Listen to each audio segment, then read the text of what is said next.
ਸਾਹਿਬ ਅਜੀਤ ਸਿੰਘ ਜੀ। ਮੈਂ ਆਰੰਭ ਦੇ ਵਿੱਚ ਵੀ ਇਹ ਗੱਲ ਕਹੀ ਸੀ ਕਿ ਇਤਿਹਾਸ ਦੀ ਇੱਕ ਬੜੀ ਵੱਡੀ ਵਿਡੰਬਨਾ, ਇੱਕ ਟ੍ਰੈਜਡੀ, ਇੱਕ ਤਰਾਸਦੀ ਹੈ ਕਿ ਬਹੁਤ ਸਾਰੇ ਸਰੋਤਾਂ ਨੂੰ ਜਦੋਂ ਕਿਸੇ ਇੱਕ ਵਿਸ਼ੇ ਦੇ ਉੱਪਰ ਲੈਕਚਰ ਤਿਆਰ ਕਰਨ ਦੇ ਵਾਸਤੇ ਜਾਂ ਲਿਖਣ ਵਾਸਤੇ ਅਸੀਂ ਪੜ੍ਹਦੇ ਹਾਂ, ਸਰੋਤਾਂ ਦੇ ਵਿੱਚ ਕੋਈ ਵੀ ਇੱਕ ਸਰੋਤ ਦੀ ਤਾਰੀਖ, ਨਾਮ ਤੇ ਘਟਨਾ ਤੇ ਵਾਕਿਆਤ ਇੱਕ ਦੂਜੇ ਨਾਲ ਨਹੀਂ ਮਿਲਦੇ। ਪਰ ਜਦੋਂ ਕਿਸੇ ਇਤਿਹਾਸਕ ਘਟਨਾ ਦਾ ਜ਼ਿਕਰ ਕਰਨਾ ਹੁੰਦਾ, ਇੱਕ ਇਤਿਹਾਸਕਾਰ ਦੇ ਕੋਲ ਚਾਰ ਚੀਜ਼ਾਂ ਹੁੰਦੀਆਂ ਨੇ।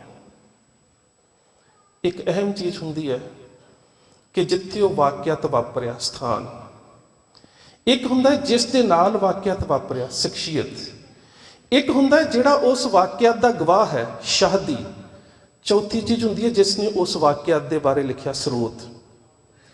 ਸ਼ਖਸੀਅਤ ਤੇ ਸ਼ਾਹਦੀ, ਜਿਸ ਦੇ ਨਾਲ ਘਟਨਾ ਵਾਪਰਦੀ ਹੈ ਤੇ ਜਿਹੜਾ ਘਟਨਾ ਦਾ ਚਸ਼ਮਦੀਦ ਗਵਾਹ ਹੁੰਦਾ ਹੈ, ਉਹ ਤਾਂ ਉਮਰ ਦੇ ਨਾਲ ਸੰਸਾਰ ਤੋਂ ਚਲੇ ਜਾਂਦੇ ਨੇ। ਫਿਰ ਸਾਡੇ ਕੋਲ ਦੋ ਚੀਜ਼ਾਂ ਰਹਿ ਜਾਂਦੀਆਂ ਨੇ, ਸਥਾਨ ਔਰ ਸਰੋਤ। ਔਰ ਬਦਕਿਸਮਤੀ ਦੇ ਨਾਲ ਸਾਡੇ ਇਤਿਹਾਸਕ ਸਥਾਨ ਜਿਹੜੇ ਸੀਗੇ ਉਹ ਕਾਰ ਸੇਵਾ ਵਾਲੇ ਬਾਬਿਆਂ ਨੇ ਘਟਾ ਛੱਡੇ ਨੇ, ਤੇ ਜਿਹੜੇ ਸਰੋਤ ਬਚੇ ਸੀ ਅੱਜ ਦੇ ਪ੍ਰਚਾਰਕਾਂ ਨੇ ਖਤਮ ਕਰ ਦਿੱਤੇ ਨੇ। ਇਤਿਹਾਸ ਦਾ ਇੱਕ ਬਹੁਤ ਵੱਡਾ ਕਾਂਡ ਹੋ ਰਿਹਾ। ਸਾਹਿਬ ਅਜੀਤ ਸਿੰਘ ਉਹਨਾਂ ਦੇ ਅਸੀਂ ਜਨਮ ਦੀ ਗੱਲ ਕਰੀਏ ਤਾਂ ਪਹਿਲੀ ਗੱਲ ਤਾਂ ਇਹ ਹੈ ਕਿ ਵੱਖ-ਵੱਖ ਸਰੋਤਾਂ ਦੇ ਵਿੱਚ ਤਰੀਕਾਂ ਵੱਖ-ਵੱਖ ਨੇ, ਪਰ ਜੇ ਕਿਸੇ ਪ੍ਰਮਾਣਿਕ ਤਾਰੀਖ ਨੂੰ ਕੱਢੀਏ ਤੇ ਉਸ ਹਿਸਾਬ ਦੇ ਨਾਲ ਸਾਹਿਬ ਅਜੀਤ ਸਿੰਘ ਦਾ ਜਨਮ ਜਿਹੜਾ ਹੈ ਉਹ 29 ਜਾਂ 30 ਮਾਘ 1686 ਦਾ ਬਣਦਾ ਹੈ। ਉਸ ਦੇ ਮੁਤਾਬਕ 9 ਜਾਂ 10 ਫਰਵਰੀ ਅੱਜ ਦੇ ਸਾਡੇ ਗ੍ਰੈਗੋਰੀਅਨ ਕੈਲੰਡਰ ਦੇ ਮੁਤਾਬਕ। ਔਰ ਜਿਹੜੀ ਭੰਗਾਣੀ ਦੀ ਜੰਗ ਹੈ ਇਹ 16 ਅਪ੍ਰੈਲ 1686 ਦੇ ਵਿੱਚ ਹੁੰਦੀ ਹੈ, ਉਸੇ ਸਾਲ ਦੇ ਵਿੱਚ। ਇਸ ਦਾ ਮਤਲਬ ਕਿ ਜੰਗ ਤੋਂ ਪਹਿਲਾਂ ਸਾਹਿਬ ਅਜੀਤ ਸਿੰਘ ਦਾ ਜਨਮ ਹੋ ਚੁੱਕਾ ਹੈ, ਤੇ ਨਾਮਕਰਨ ਸਾਡੇ ਇਤਿਹਾਸਕ ਸਰੋਤ ਕਹਿੰਦੇ ਨੇ ਕਿ ਅਜੀਤ ਸਿੰਘ ਦਾ ਨਾਮ ਜਿਹੜਾ ਹੈ ਉਹ ਭੰਗਾਣੀ ਦੀ ਜੰਗ ਤੋਂ ਬਾਅਦ ਰੱਖਿਆ ਗਿਆ। ਜਨਮ ਜਿਹੜਾ ਹੈ ਉਹ ਪਾਉਂਟਾ ਸਾਹਿਬ ਹੋਇਆ ਹੈ ਸਾਹਿਬ ਅਜੀਤ ਸਿੰਘ ਉਹਨਾਂ ਦਾ। ਪਾਉਂਟਾ ਸਾਹਿਬ ਦੇ ਬਾਰੇ ਜਦੋਂ ਅਸੀਂ ਪੁਰਾਤਨ ਸਰੋਤਾਂ ਨੂੰ ਪੜ੍ਹਦੇ ਹਾਂ ਤਾਂ ਸਾਡੇ ਕੋਲ ਇੱਕ ਸਰੋਤ ਬੜਾ ਅਹਿਮ ਆਉਂਦਾ, ਸ਼ਹਿਰ ਪਾਵਟਾ ਕੀ ਸੁਧ ਲਈ। ਇਹ ਬੜੀ ਅਹਿਮ ਗੱਲ ਹੈ, ਸੁਧ ਲਈ, ਸੁਰਤ ਲੈਣਾ। ਸੁਰਤ, ਜਦੋਂ ਸਥਾਨ ਦੀ ਸੁਰਤ ਦੀ ਗੱਲ ਕੀਤੀ ਜਾਂਦੀ ਹੈ ਤੇ ਉਹਦਾ ਭਾਵ ਹੁੰਦਾ ਹੈ ਕਿ ਉੱਥੇ ਕੋਈ ਨਾ ਕੋਈ ਉਜਾੜਾ ਹੋ ਚੁੱਕਾ ਤੇ ਦੁਬਾਰਾ ਫਿਰ ਉਸ ਨੂੰ ਵਸਾਇਆ ਗਿਆ। ਔਰ ਇਹ ਬਿਲਕੁਲ ਦਰੁਸਤ ਹੈ ਕਿ 1058 ਦੇ ਵਿੱਚ ਉੱਥੇ ਇੱਕ ਹੋਰ ਰਾਜੇ ਦਾ ਉਦੇਬਲ ਦਾ ਰਾਜ ਸੀ। ਉਸ ਤੋਂ ਬਾਅਦ ਜੈਸਲਮੇਰ ਦੇ ਇਲਾਕੇ ਤੋਂ ਜਾ ਕੇ ਉੱਥੇ ਇੱਕ ਹੋਰ ਰਾਜੇ ਨੇ ਰਾਜ ਕੀਤਾ ਜਿਹਦੇ ਪਰਿਵਾਰ ਦੇ ਵਿੱਚੋਂ ਮੇਦਨੀ ਪ੍ਰਕਾਸ਼ ਸੀ, ਤੇ ਕਿਸੇ ਸਮੇਂ ਹੜ੍ਹ ਦੇ ਆਉਣ ਦੇ ਨਾਲ ਇਹ ਸ਼ਹਿਰ ਪੂਰੀ ਤਰ੍ਹਾਂ ਦੇ ਨਾਲ ਬਰਬਾਦ ਹੋ ਗਿਆ ਸੀ। ਕਲਗੀਧਰ ਪਾਤਸ਼ਾਹ ਦੇ ਜਾਣ ਕਰਕੇ ਦੁਬਾਰਾ ਉੱਥੇ ਵਸੋਂ ਸ਼ੁਰੂ ਹੋਈ, ਜਿਸ ਕਰਕੇ ਇਸ ਦਾ ਨਾਮ ਉਹਨਾਂ ਦੇ ਚਰਨ ਕਰਕੇ ਪਾਵਟਾ ਸ਼ਬਦ ਇਸ ਸ਼ਹਿਰ ਨੂੰ ਲੱਗਾ। ਇਹ ਸਾਡੇ ਇਤਿਹਾਸਕ ਸਰੋਤ ਮੰਨਦੇ ਨੇ ਇਸ ਗੱਲ ਨੂੰ। ਤੇ ਜੇਕਰ ਅਸੀਂ ਪਹਾੜੀ ਪਰੰਪਰਾ ਦੇ ਵਿੱਚ ਜਾਂਦੇ ਹਾਂ ਤੇ ਉਹ ਕਹਿੰਦੇ ਨੇ ਕਿ ਪਹਾੜੀਆਂ ਦੇ ਪੈਰਾਂ ਦੇ ਵਿੱਚ ਪਾਉਣ ਵਾਲਾ ਇੱਕ ਗਹਿਣਾ ਹੁੰਦਾ ਜਿਸ ਨੂੰ ਪਾਵਟਾ ਕਿਹਾ ਜਾਂਦਾ ਹੈ, ਉਹਦੇ ਨਾਮ ਦੇ ਉੱਪਰ ਸ਼ਹਿਰ ਦਾ ਨਾਮ ਹੈ। ਸੋ ਇਹ ਦੋ ਵੱਖ-ਵੱਖ ਪ੍ਰਮਾਣ ਜਿਹੜੇ ਇਤਿਹਾਸ ਦੇ ਵਿੱਚ ਸਾਨੂੰ ਮਿਲਦੇ ਨੇ। ਹੁਣ ਅਗਲੀ ਗੱਲ ਆ ਜਾਂਦੀ ਹੈ ਕਿ ਸਾਹਿਬ ਅਜੀਤ ਸਿੰਘ ਮਹਾਰਾਜ ਜਿਹੜੇ ਸਾਹਿਬਜ਼ਾਦਾ ਨੇ, ਉਹਨਾਂ ਦੀ ਮਾਤਾ ਜੀ ਇੱਥੇ ਆ ਕੇ ਫਿਰ, ਜਿਸ ਤਰ੍ਹਾਂ ਮੈਂ ਜਨਮ ਦੀ ਗੱਲ ਕੀਤੀ ਹੈ, ਇੱਥੇ ਆ ਕੇ ਫਿਰ ਇੱਕ ਇਤਿਹਾਸ ਦੇ ਖੋਜੀਆਂ ਵਾਸਤੇ ਦੁਬਿਧਾ ਖੜੀ ਹੋ ਜਾਂਦੀ ਹੈ। ਉਹ ਦੁਬਿਧਾ ਇਹ ਖੜੀ ਹੋ ਜਾਂਦੀ ਹੈ ਕਿ ਸਾਡੇ ਕੁਝ ਵਿਦਵਾਨ ਕਹਿੰਦੇ ਨੇ ਕਿ ਮਾਤਾ ਸੁੰਦਰ ਕੌਰ ਜੀ ਜਿਹੜੇ ਆ ਉਹਨਾਂ ਦਾ ਪੇਕਿਆਂ ਦਾ ਨਾਮ ਜੀਤੋ ਜੀ ਸੀ, ਤੇ ਮਾਤਾ ਸੁੰਦਰ ਕੌਰ ਜੀ ਤੇ ਮਾਤਾ ਜੀਤੋ ਜੀ ਇੱਕ ਹੀ ਨੇ। ਇਸ ਗੱਲ ਦਾ ਜ਼ਿਕਰ ਪ੍ਰਿੰਸੀਪਲ ਸਤਬੀਰ ਸਿੰਘ ਕਰਦੇ ਨੇ। ਪਰ ਇਹ ਗੱਲ ਮੰਨਣਯੋਗ ਇਸ ਕਰਕੇ ਨਹੀਂ ਹੈ ਕਿ ਮਾਤਾ ਜੀਤੋ ਜੀ ਦਾ ਅੰਤਿਮ ਸੰਸਕਾਰ ਆਨੰਦਪੁਰ ਸਾਹਿਬ ਕੀਤਾ ਗਿਆ ਤੇ ਮਾਤਾ ਸੁੰਦਰ ਕੌਰ ਜੀ ਬਹੁਤ ਸਮਾਂ ਬਾਅਦ ਤੱਕ ਦਿੱਲੀ ਰਹੇ ਨੇ। ਇਸ ਕਰਕੇ ਦੋ ਸ਼ਖਸੀਅਤਾਂ ਨੇ, ਇਸ ਗੱਲ ਨੂੰ ਨਹੀਂ ਮੰਨਿਆ ਜਾ ਸਕਦਾ। ਦੂਸਰਾ ਪ੍ਰਮਾਣ ਇਹ ਕਹਿੰਦਾ ਹੈ ਕਿ ਵਿਆਹ ਬੇਸ਼ੱਕ ਮਾਤਾ ਜੀਤੋ ਜੀ ਦੇ ਨਾਲ ਗੁਰੂ ਸਾਹਿਬ ਦਾ ਪਹਿਲਾਂ ਹੋਇਆ, ਮਾਤਾ ਸੁੰਦਰ ਕੌਰ ਜੀ ਦਾ ਬਾਅਦ ਦੇ ਵਿੱਚ ਹੋਇਆ, ਪਰ ਅਜੀਤ ਸਿੰਘ ਨੇ ਉਹਨਾਂ ਦੀ ਕੁੱਖ ਚੋਂ ਜਨਮ ਲਿਆ ਜਿਸ ਤਰੀਕ ਦੀ ਅਸੀਂ ਪਹਿਲਾਂ ਗੱਲ ਕੀਤੀ ਹੈ। ਇੱਕ ਸਰੋਤ ਇਹ ਕਹਿੰਦਾ ਹੈ ਕਿ ਜਿਸ ਵੇਲੇ ਮਾਤਾ ਜੀਤੋ ਜੀ ਚੜ੍ਹਾਈ ਕੀਤੇ ਨੇ ਸਨ 1700 ਦੇ ਵਿੱਚ, ਉਦੋਂ ਸਾਹਿਬ ਫਤਿਹ ਸਿੰਘ ਦੀ ਜਿਹੜੀ ਉਮਰ ਸੀ ਉਹ ਤਕਰੀਬ ਕੋਈ 1.5 ਸਾਲ ਦੇ ਕਰੀਬ ਸੀ। ਤੇ ਬੱਚਿਆਂ ਦਾ ਪਾਲਣ ਪੋਸ਼ਣ ਦੇ ਵਾਸਤੇ ਮਾਤਾ ਸੁੰਦਰ ਕੌਰ ਜੀ ਦੇ ਨਾਲ ਦੂਸਰਾ ਵਿਆਹ ਕੀਤਾ ਗਿਆ, ਤੇ ਕਿਉਂਕਿ ਪਹਿਲੇ ਜਿਹੜੇ ਮਾਤਾ ਜੀਤੋ ਜੀ ਉਹ ਚੜ੍ਹਾਈ ਕਰ ਚੁੱਕੇ ਸੀ।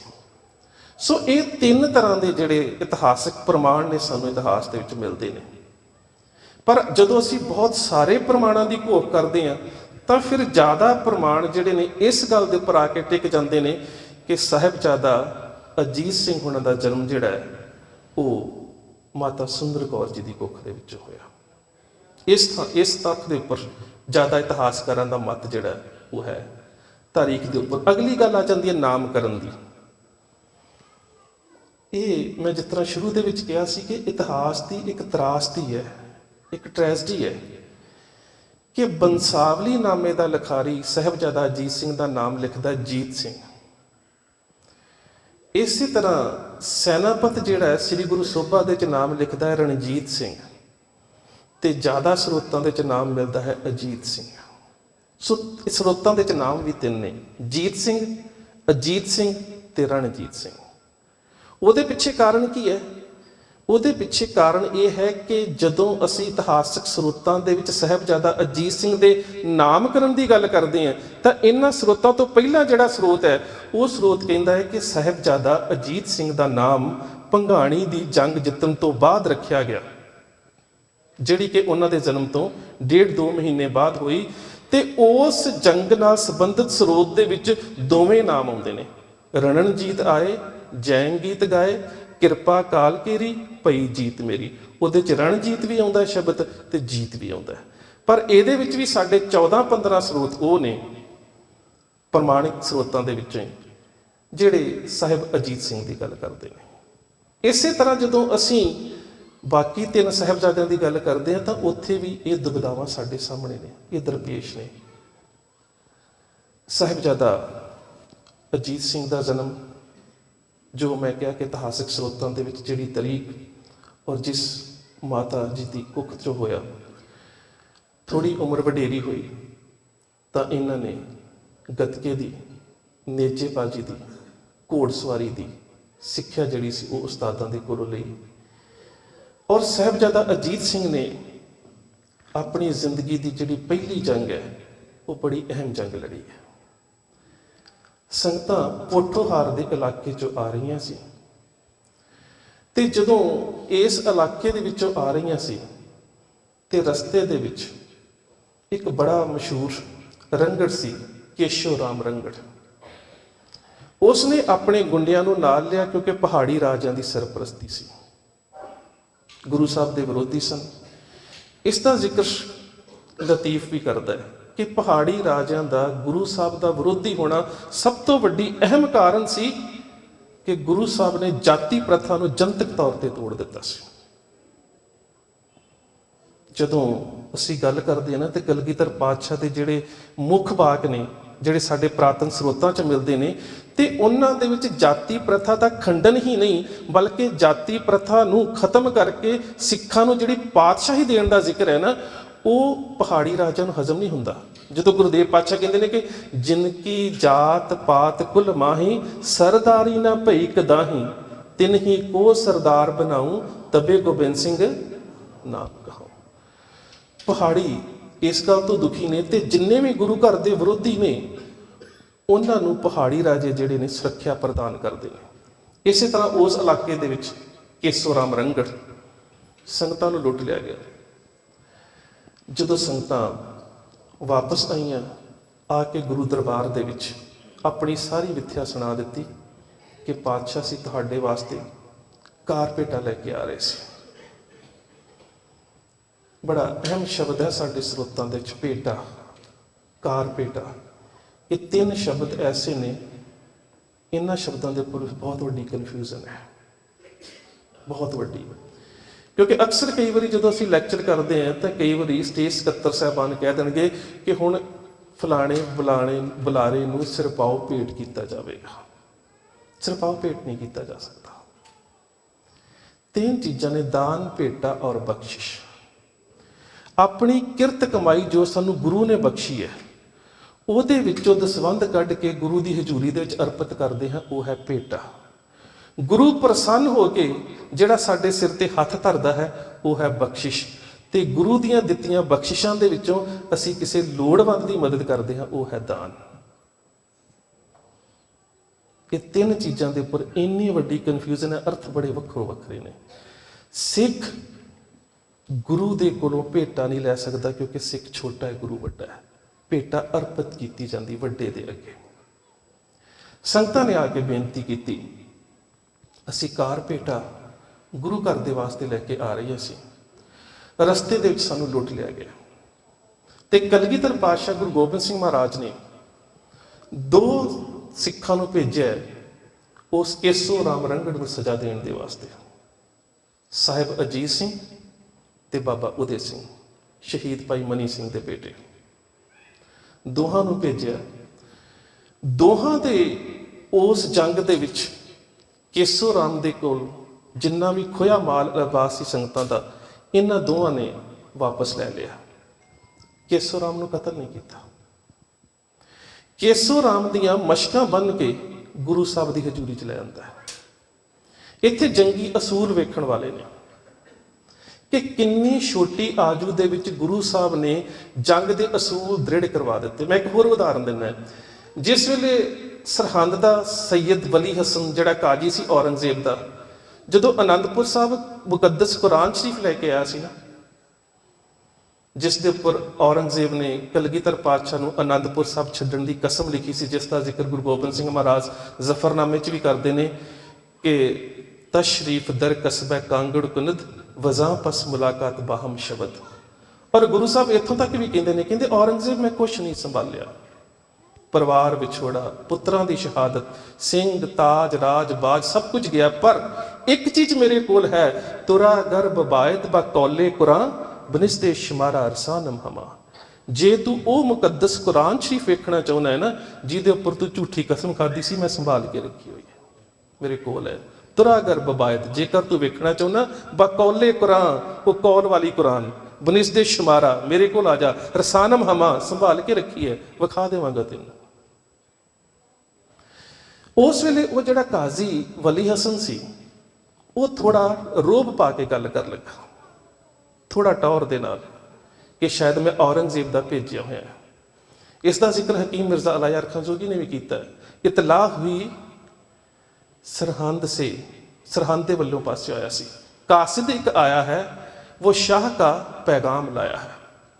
ਤੇ ਉਸ ਨੇ ਗੁਰੂ ਸਾਹਿਬ ਦੀ ਸ਼ਾਨ ਦੇ ਵਿੱਚ ਇੰਜ ਤਰ੍ਹਾਂ ਦੀ ਗੱਲ ਕਰਨ ਦੀ ਕੋਸ਼ਿਸ਼ ਕੀਤੀ ਕਿ ਮੈਂ ਹਿੰਦੁਸਤਾਨ ਦੇ ਬਾਦਸ਼ਾਹ ਦੇ ਵੱਲੋਂ ਆਇਆ, ਤੁਸੀਂ ਤਾਂ ਬੜੇ ਛੋਟੇ ਹੋ।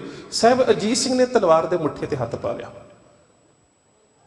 ਪਰ ਕਲਗੀਧਰ ਪਾਤਸ਼ਾਹ ਨੇ ਕਿਹਾ, ਬੇਟਾ ਨਹੀਂ, ਕਾਸਦ ਜਿਹੜਾ ਮੈਸੰਜਰ ਹੁੰਦਾ ਹੈ, ਜਿਹੜਾ ਸੁਨੇਹਾ ਲੈ ਕੇ ਆਉਂਦਾ, ਜਿਹੜਾ ਏਲਚੀ ਹੁੰਦਾ ਹੈ ਨਾ, ਉਹਦੇ ਉੱਪਰ ਵਾਰ ਕਰਨਾ ਜੰਗੀ ਅਸੂਲਾਂ ਦੇ ਖਿਲਾਫ ਹੈ। ਔਰ ਇਹ ਬਿਲਕੁਲ ਰਿਹਾ, ਕਾਸਦ ਦੇ ਉੱਪਰ ਵਾਰ ਨਹੀਂ ਸੀ ਕੀਤਾ ਜਾਂਦਾ। ਇਹ ਗੱਲ ਠੀਕ ਹੈ ਕਿ ਇੱਕ ਵਾਰੀ ਸਿੱਖਾਂ ਨੇ ਅਹਿਮਦ ਸ਼ਾਹ ਅਬਦਾਲੀ ਦੇ ਕਾਸਦ ਨੂੰ ਕੁੱਟਿਆ ਜ਼ਰੂਰ ਹੈ, ਕਿਉਂਕਿ ਉਹਨੇ ਵੀ ਬੜੇ ਅਪਸ਼ਬਦ ਬੋਲੇ ਸੀ, ਇੱਕ ਸਰੋਤ ਵਿੱਚ ਸਾਨੂੰ ਜ਼ਿਕਰ ਮਿਲਦਾ ਹੈ। ਨਹੀਂ ਤੇ ਹਿੰਦੁਸਤਾਨ ਦੇ ਇਤਿਹਾਸ ਦੇ ਵਿੱਚ ਜੇ ਇਸ ਪਰੰਪਰਾ ਦੀ ਕੀਤੀ ਹੈ ਨਾ, ਉਲੰਘਣਾ ਰਾਜਪੂਤਾਂ ਨੇ ਕੀਤੀ ਹੈ। ਬਾਬਾ ਬੰਦਾ ਸਿੰਘ ਬਹਾਦਰ ਨੇ ਜਿਸ ਵੇਲੇ ਸਰਹੰਦ ਨੂੰ ਫਤਿਹ ਕੀਤਾ ਹੈ, ਉਸਨੇ 4 ਸਿੱਖ ਭੇਜੇ ਸੀ ਰਾਜੇ ਜੈ ਸਿੰਘ ਵੱਲ।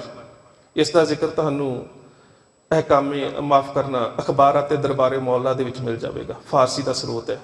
ਬਾਬਾ ਬੰਦਾ ਸਿੰਘ ਬਹਾਦਰ ਨੇ 4 ਏਲਚੀ ਭੇਜੇ ਸੀ ਇਹਨਾਂ ਰਾਜਪੂਤ ਰਾਜਿਆਂ ਦੇ ਗੱਲ ਕਿ ਮੇਰੇ ਕੋਲ ਬੜੀ ਥੋੜੀ ਫੌਜ ਹੈ ਤੇ ਅਸੀਂ ਮੁਗਲਿਆ ਹਕੂਮਤ ਦੀਆਂ ਜੜ੍ਹਾਂ ਪੁੱਟ ਕੇ ਰੱਖ ਦਿੱਤੀਆਂ, ਜੇ ਤੁਸੀਂ ਸਾਡਾ ਸਾਥ ਦੇਵੋ ਥੋੜਾ ਜਿਹਾ ਤੇ ਅਸੀਂ ਹਿੰਦੁਸਤਾਨ ਦੇ ਵਿੱਚੋਂ ਇਹਨਾਂ ਨੂੰ ਖਤਮ ਕਰ ਸਕਦੇ ਹਾਂ। ਰਾਜੇ ਜੈ ਸਿੰਘ ਨੇ 4 ਹੀ ਏਲਚੀ ਮਰਵਾ ਕੇ ਫਰਕਸੀ ਨੂੰ ਚਿੱਠੀ ਲਿਖ ਦਿੱਤੀ ਸੀ ਕਿ ਮੈਂ ਬੰਦਾ ਸਿੰਘ ਬਹਾਦਰ ਦੇ ਭੇਜੇ ਹੋਏ ਏਲਚੀ ਮਾਰ ਦਿੱਤੇ। ਕਾਸਦ ਨੂੰ ਮਸੰਜਰ ਨੂੰ ਮਾਰਿਆ ਨਹੀਂ ਸੀ ਜਾਂਦਾ। ਸੋ ਕਲਗੀਧਰ ਪਾਤਸ਼ਾਹ ਗੁਰੂ ਗੋਬਿੰਦ ਸਿੰਘ ਮਹਾਰਾਜ ਨੇ ਸਾਹਿਬ ਅਜੀਤ ਸਿੰਘ ਨੂੰ ਬੜੇ ਪਿਆਰ ਦੇ ਨਾਲ ਕਿਹਾ, ਨਹੀਂ, ਬੇਸ਼ੱਕ ਉਹ ਸ਼ਾਨ ਦੇ ਵਿੱਚ ਅਪਸ਼ਬਦ ਬੋਲਿਆ, ਪਰ ਜੰਗੀ ਅਸੂਲ ਕਹਿੰਦੇ ਨੇ ਕਿ ਕਾਸਦ ਦੇ ਉੱਪਰ ਹਮਲਾ ਨਹੀਂ ਕੀਤਾ ਜਾਵੇਗਾ। ਸਾਹਿਬਜ਼ਾਦਾ ਅਜੀਤ ਸਿੰਘ ਦੇ ਹੱਥ ਉਸੇ ਜੰਗ ਦੇ ਵਿੱਚ ਕੇਸੋ ਰਾਮ ਰੰਗੜ ਆ ਗਿਆ, ਜਿਉਂਦਾ ਸੀ, ਪਰ ਕਲਗੀਧਰ ਪਾਤਸ਼ਾਹ ਗੁਰੂ ਗੋਬਿੰਦ ਸਿੰਘ ਮਹਾਰਾਜ ਦੀ ਹਜ਼ੂਰੀ ਦੇ ਵਿੱਚ ਪੇਸ਼ ਕੀਤਾ, ਕਤਲ ਨਹੀਂ ਕੀਤਾ। ਉਹਦਾ ਕਾਰਨ ਕੀ ਸੀ? ਕਿਉਂਕਿ ਉਹਨੇ ਕੇਵਲ ਲੁੱਟਮਾਰ ਕੀਤੀ ਸੀ, ਉਹਨੇ ਕਿਸ ਦਾ ਕਤਲ ਨਹੀਂ ਸੀ ਕੀਤਾ। ਵਡੇਰੀ ਉਮਰ ਦਾ ਸੀ, ਕਿਸੇ ਨਾਲ ਕੋਈ ਜ਼ਬਰ ਜਨਾਹ ਨਹੀਂ ਸੀ ਕੀਤਾ। ਤੇ ਕਲਗੀਧਰ ਪਾਤਸ਼ਾਹ ਗੁਰੂ ਗੋਬਿੰਦ ਸਿੰਘ ਮਹਾਰਾਜ ਦੇ ਜਦੋਂ ਸਾਹਮਣੇ ਆਇਆ ਤੇ ਕਲਗੀਧਰ ਪਾਤਸ਼ਾਹ ਗੁਰੂ ਗੋਬਿੰਦ ਸਿੰਘ ਮਹਾਰਾਜ ਨੇ ਜਿਹੜੀਆਂ ਸੰਗਤਾਂ ਨੂੰ ਲੁੱਟਿਆ ਹੋਇਆ ਸੀ ਉਹਨਾਂ ਨੂੰ ਪੁੱਛਿਆ ਇਹਦੇ ਨਾਲ ਕੀ ਵਰਤਾਅ ਕੀਤਾ ਜਾਵੇ। ਤੇ ਗੁਰੂ ਕੇ ਸਿੱਖ ਵੀ ਉਸ ਅਸੂਲ ਦੇ ਮਾਲਕ ਸੀ। ਕਹਿੰਦੇ ਸੀ ਜੀ ਤੁਹਾਡੀ ਕਾਰ ਭੇਟਾ ਤੁਹਾਡੇ ਦਰ ਤੇ ਪਹੁੰਚ ਗਈ ਹੈ, ਹੁਣ ਇਹਨੂੰ ਕੀ ਸਜ਼ਾ ਦੇਣੀ ਹੈ। ਉਹਨੂੰ ਮਾਫ ਕਰ ਦਿੱਤਾ। ਇਤਿਹਾਸ ਗਵਾਹ ਹੈ ਇਸ ਗੱਲ ਦਾ ਕਿ ਕੇਸ਼ਵ ਰਾਮ ਰੰਗੜ ਗੁਰੂ ਘਰ ਦਾ ਸਿੱਖ ਬਣ ਗਿਆ। ਉਹ ਬੰਦਾ ਜਿਹੜਾ ਕਦੀ ਗੁਰੂ ਘਰ ਦੀਆਂ ਸੰਗਤਾਂ ਨੂੰ ਲੁੱਟਦਾ ਸੀ ਉਹ ਗੁਰੂ ਘਰ ਦਾ ਸਿੱਖ ਬਣ ਗਿਆ। ਜਦੋਂ ਕੇਸ਼ਵ ਰਾਮ ਗੁਰੂ ਘਰ ਦਾ ਸਿੱਖ ਬਣ ਗਿਆ, ਫਿਰ ਪਹਾੜੀ ਰਾਜਿਆਂ ਨੇ ਦੋ ਹੋਰ ਡਾਕੂਆਂ ਨੂੰ, ਇਹਨਾਂ ਦੇ ਨਾਮ ਤੁਸੀਂ ਇਤਿਹਾਸ 'ਚ ਬੜੇ ਘੱਟ ਸੁਣੋਗੇ। ਉਹਦਾ ਕਾਰਨ ਇਹੀ ਹੈ ਕਿ ਪਰੰਪਰਾਗਤ ਇਤਿਹਾਸ ਜਿਹੜਾ ਸਾਨੂੰ ਸੁਣਾਇਆ ਜਾਂਦਾ ਹੈ ਉਹ ਮਹਿਜ਼ ਮਨੋਰੰਜਨ ਤੱਕ ਹੈ, ਕੰਨ ਰਸ ਤੱਕ ਸੀਮਤ ਹੈ। ਇਤਿਹਾਸ ਦਾ ਤੁਲਨਾਤਮਕ ਅਧਿਐਨ ਜਿਹੜਾ ਨਾ ਉਹ ਅਸੀਂ ਛੱਡ ਦਿੱਤਾ ਹੈ। ਦੋ ਨਾਮ ਆਉਣਗੇ ਜਦੋਂ ਤੁਸੀਂ ਪੁਰਾਤਨ ਸਰੋਤਾਂ ਨੂੰ ਪੜ੍ਹੋਗੇ। ਉਹਦੇ ਵਿੱਚ ਇੱਕ ਨਾਮ ਆਵੇਗਾ ਚਿੱਤਾ ਮੱਲ, ਇੱਕ ਆਏਗਾ ਮਿੱਤੂ ਰਾਮ ਮੰਗੜ। ਇਹ ਜਿਹੜਾ ਮਿੱਤੂ ਰਾਮ ਰੰਗੜ ਤੇ ਚਿੱਤਾ ਮੱਲ ਨੇ ਇਹ ਦੋਵੇਂ ਚਚੇਰੇ ਭਰਾ ਨੇ। ਇਹਨਾਂ ਨੂੰ ਵੀ ਪਹਾੜੀ ਰਾਜਿਆਂ ਨੇ ਬਹੁਤ ਜ਼ਿਆਦਾ ਚੁੱਕਣਾ ਦਿੱਤੀ ਕਿ ਸੰਗਤਾਂ ਆਉਂਦੀਆਂ ਨੇ, ਕਾਰ ਭੇਟਾ ਲੈ ਕੇ ਆਉਂਦੀਆਂ, ਤੁਸੀਂ ਦਲੇਰ ਹੋ, ਬਹਾਦਰ ਹੋ, ਸੰਗਤਾਂ ਨੂੰ ਲੁੱਟ ਲਿਆ ਕਰੋ, ਸਾਡੇ ਵੱਲੋਂ ਤੁਹਾਡੇ ਤੇ ਕੋਈ ਪਾਬੰਦੀ ਨਹੀਂ। ਜਦੋਂ ਇਹਨਾਂ ਨੇ ਸੰਗਤਾਂ ਨੂੰ ਲੁੱਟਿਆ ਤੇ ਜਿਹੜੀ ਇਹਨਾਂ ਨੇ ਲੁੱਟਮਾਰ ਕੀਤੀ, ਉਸ ਲੁੱਟਮਾਰ ਦੇ ਦੌਰਾਨ ਕੁਝ ਸ਼ਰਧਾਲੂ ਵੀ ਇਹਨਾਂ ਨੇ ਕਤਲ ਕਰ ਦਿੱਤੇ। ਤੇ ਜਦੋਂ ਇਹਨਾਂ ਨੂੰ ਸਜ਼ਾ ਦੇਣ ਦੇ ਵਾਸਤੇ ਸਾਹਿਬ ਅਜੀਤ ਸਿੰਘ ਬਾਬਾ ਬਚਿੱਤਰ ਸਿੰਘ ਨੂੰ ਨਾਲ ਲੈ ਕੇ ਗਏ ਨੇ ਤੇ ਫਿਰ ਇਸ ਜੰਗ ਦੇ ਵਿੱਚ ਇਹ ਜਿਹੜੇ ਦੋਵੇਂ ਸੀ ਇਹ ਵੀ ਦੋਵੇਂ ਮਾਰੇ ਗਏ, ਦੋਵਾਂ ਦੀ ਮੌਤ ਹੋਈ। ਉਸ ਤੋਂ ਬਾਅਦ ਅਗਲੀ ਜੰਗ ਜਿਹੜੀ ਹੈ, ਜਿਹੜੀ ਸਾਹਿਬਜ਼ਾਦਾ ਅਜੀਤ ਸਿੰਘ ਨੇ ਬਿਨਾਂ ਕਿਸੇ ਬਰਾਬਰ ਦੇ ਸਾਥੀ ਜਰਨੈਲ ਤੋਂ ਬਿਨਾਂ ਇਕੱਲਿਆਂ ਲੜੀ ਹੈ। ਪਹਿਲੀਆਂ ਦੋ ਜੰਗਾਂ ਦਾ ਮੈਂ ਜ਼ਿਕਰ ਕੀਤਾ ਹੈ, ਆਜੂ ਛੋਟੀ ਸੀ ਉਦੋਂ। ਇੱਕ ਜੰਗ ਦੇ ਵਿੱਚ ਉਹਨਾਂ ਦੇ ਨਾਲ ਬਾਬਾ ਉਦੇ ਸਿੰਘ ਜੀ ਗਏ ਨੇ, ਇੱਕ ਦੇ ਵਿੱਚ ਭਾਈ ਬਚਿੱਤਰ ਸਿੰਘ ਜੀ ਗਏ ਨੇ, ਦੋਵੇਂ ਭਾਈ ਮਨੀ ਸਿੰਘ ਦੇ ਸਪੁੱਤਰ। ਇਹ ਜੰਗ ਇਹ ਸੀ ਕਿ ਕਲਗੀਧਰ ਪਾਤਸ਼ਾਹ ਗੁਰੂ ਗੋਬਿੰਦ ਸਿੰਘ ਮਹਾਰਾਜ ਦਾ ਦਰਬਾਰ ਲੱਗਾ ਹੋਇਆ। ਪਹਿਲਾਂ ਤਾਂ ਉਹਨਾਂ ਜੰਗੀ ਅਸੂਲਾਂ ਨੂੰ ਸਮਝਣ ਦੀ ਲੋੜ ਹੈ। ਇੱਕ ਥੋੜੀ ਜਿਹੀ ਪਹਿਲੀ ਘਟਨਾ ਦਾ ਜ਼ਿਕਰ ਕਰਦਾ ਹੈ ਇਸ ਸਾਰੇ ਸਮੁੱਚੇ ਵਰਤਾਰੇ ਨੂੰ ਸਮਝਣ ਦੇ ਵਾਸਤੇ। ਕਲਗੀਧਰ ਪਾਤਸ਼ਾਹ ਦਾ ਦਰਬਾਰ ਲੱਗਾ ਹੋਇਆ, ਸਿੰਘ ਮੈਦਾਨੇ ਜੰਗ ਤੋਂ ਜੂਝ ਕੇ ਆਏ ਔਰ ਦਰਬਾਰ ਦੇ ਵਿੱਚ ਅੱਗੇ ਤੇ ਜਦੋਂ ਮੈਦਾਨੇ ਜੰਗ ਦੇ ਵਿੱਚ ਜੂਝ ਕੇ ਆਉਂਦੇ ਸੀ, ਦੁਸ਼ਮਣ ਦੇ ਲੁੱਟੇ ਹੋਏ ਸ਼ਸਤਰ, ਉਹਨਾਂ ਦੇ ਹਥਿਆਰ, ਉਹਨਾਂ ਦਾ ਗੋਲਾ ਬਰੂਦ, ਉਹ ਲਿਆ ਕੇ ਗੁਰਦੇਵ ਦੇ ਸਾਹਮਣੇ ਭੇਟਾ ਕਰਦੇ ਸੀ। ਅੱਜ ਇੱਕ ਪਾਲਕੀ ਲਿਆ ਕੇ ਰੱਖ ਦਿੱਤੀ, ਪਾਲਕੀ ਦੇ ਪਰਦੇ ਲੱਗੇ ਹੋਏ ਨੇ। ਪਾਤਸ਼ਾਹ ਨੇ ਪੁੱਛਿਆ ਪਾਲਕੀ ਕਿਸ ਦੀ ਹੈ ਤੇ ਇਹਦੇ ਵਿੱਚ ਕੌਣ ਹੈ? ਸਿੱਖਾਂ ਨੇ ਕਿਹਾ ਪਾਤਸ਼ਾਹ ਸਾਡੀ ਲੜਾਈ ਹੋਈ ਸੀ, ਰਹੀਮਪੁਰ ਦਾ ਨਵਾਬ ਆਪਣੀ ਪਤਨੀ ਨੂੰ ਛੱਡ ਕੇ ਮੈਦਾਨੇ ਜੰਗ 'ਚ ਭੱਜ ਗਿਆ।